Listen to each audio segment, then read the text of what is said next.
जाति जनगणना को लेकर सियासत एक बार फिर से तेज हो गई है। कांग्रेस ने मौजूदा जाति जनगणना के फॉर्मेट पर सवाल उठाते हुए इसमें ओबीसी का अलग कॉलम जोड़ने की मांग की है। कांग्रेस का यह कहना है कि बिहार और तेलंगाना में हुए जातिगत सर्वे के मॉडल को राष्ट्रीय स्तर पर अपनाया जाए ताकि देश में पिछड़ी जातियों की वास्तविक संख्या का सही आंकड़ा सामने आ सके। राहुल गांधी और मल्लिकार्जुन खड़गे ने प्रधानमंत्री नरेंद्र मोदी को पत्र लिखकर मौजूदा प्रक्रिया में बदलाव की मांग की है। जाति जनगणना के मुद्दे पर कांग्रेस ने केंद्र सरकार पर दबाव बढ़ा दिया है। कांग्रेस महासचिव जयराम रमेश ने मांग की है कि राष्ट्रीय स्तर पर होने वाली जनगणना में बिहार और तेलंगाना के मॉडल को अपनाया जाए। पार्टी का तर्क है कि 2 अक्टूबर 2023 को बिहार में और फरवरी 2025 में तेलंगाना में हुई जातिगत सर्वे से समाज की वास्तविक आर्थिक और सामाजिक तस्वीर सामने आई थी। मोदी सरकार और प्रधानमंत्री का कोई इरादा नहीं है ईमानदारी से ठीक ढंग से ये जाति जनगणना कराया जाए। इनकी कोई मंशा नहीं है। इसको एक तरीके से आप कह सकते हैं सेल्फ सबोटाज है। जातिगत जनगणना अभी लद्दाख, जम्मू कश्मीर, उत्तराखंड और हिमाचल प्रदेश के कुछ इलाकों में ही शुरू हुई है।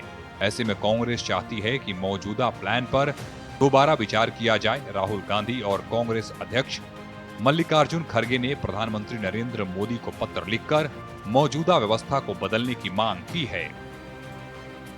अगर जातिगत जनगणना होनी है तो जातिगत जनगणना प्रॉपर होनी चाहिए। 74 कॉलम है तेलंगाना का मॉडल, और तेलंगाना का मॉडल बेस्ट मॉडल है, उसके अंदर कोई गुंजाइश नहीं है। विपक्ष की सबसे बड़ी आपत्ति ओबीसी के लिए अलग कॉलम नहीं होने को लेकर है।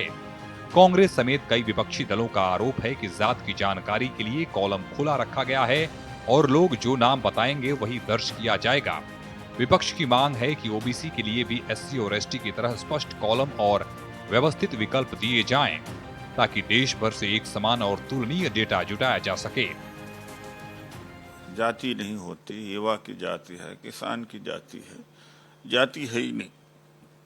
जब जनगणना कराने की बात हुई तो फिर राहुल गांधी जी ने संसद के पटल पर कहा कि आप नहीं करेंगे तो हम करेंगे जब भी हमारी सरकार आई।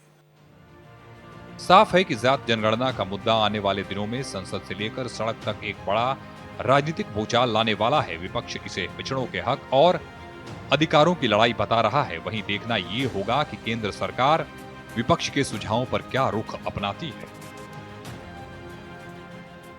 जातीय जनगणना अब केवल आंकड़े जुटाने का एक विषय नहीं है, बल्कि सामाजिक न्याय और आरक्षण राजनीति का भी एक बड़ा सवाल है। कांग्रेस तेलंगाना और बिहार मॉडल को राष्ट्रीय स्तर पर लागू करने की मांग कर रही है। अब देखना महत्वपूर्ण होगा कि क्या केंद्र सरकार मौजूदा जातीय जनगणना जो फॉर्मूला चल रहा है उसी पर बनी रहेगी या फिर कुछ बदलाव करेगी। कैमरा पर्सन दिलीप के साथ प्रशांत यागी, भारत एक्सप्रेस, दिल्ली।